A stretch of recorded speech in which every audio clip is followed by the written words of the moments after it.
सहाय्यक कामगार आयुक्त कार्यालयात यंत्रमाग कामगारांच्या वेतनवाढीबाबत बैठक आयोजित करण्यात आली होती। सोलापूर शहरातील यंत्रमाग उद्योगात काम करणाऱ्या यंत्रमाग कामगारांना वेतनवाढ मिळावी म्हणून मनसे कामगार संघटनेच्या वतीने निवेदन देण्यात आलं होतं। त्यानंतर सहाय्यक कामगार आयुक्त कार्यालयात आयोजित 2 बैठकीला यंत्रमाग धारक संघ उपस्थित नव्हते। 6 मे रोजी सहाय्यक कामगार आयुक्तांच्या समोर वेतनवाढी संदर्भात बैठक आयोजित करण्यात आली होती। या बैठकीमध्ये यंत्रमाग धारक संघाचे पेंटप्पा गड्डम, मल्लिकार्जुन कमटम, नारायण आडकी उपस्थित होते।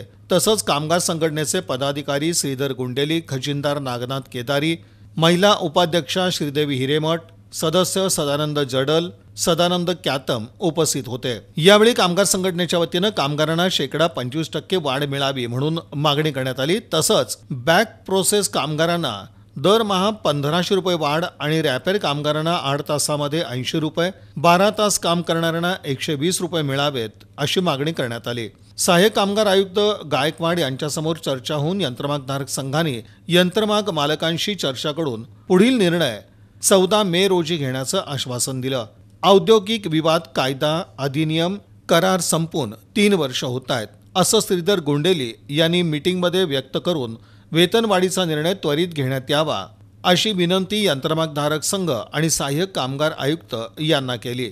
सदरचा निर्णय न झाल्यास पुढील आंदोलनास यंत्रमाग कामगार यांनी सतर्क राहावं आणि ज्यावेळी संघटना आंदोलन पुकारेल त्या आंदोलनात सर्व कामगारांनी उपस्थित राहून आंदोलन यशस्वी करावं।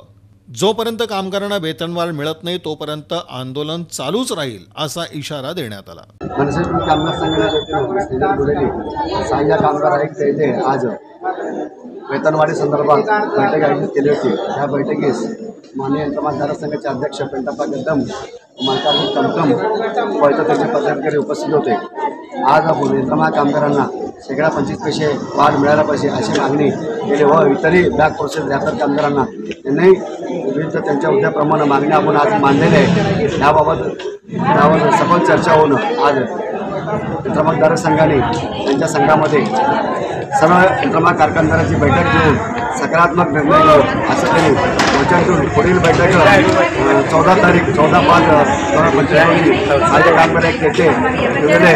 जोपर्यंत कामगारांना न्याय मिळत नाही तोपर्यंत आपला लढा जाईल। 14 तारीखच्या ह्या सहाय्यक कामगार आयुक्त बैठकीमध्ये जे काही निर्णय होईल त्याला बघून निर्णय न झाला तर पुढील दिशा आपण आंदोलनाचा इशारा करू अशा या प्रकारचा आज निर्णय घेतला।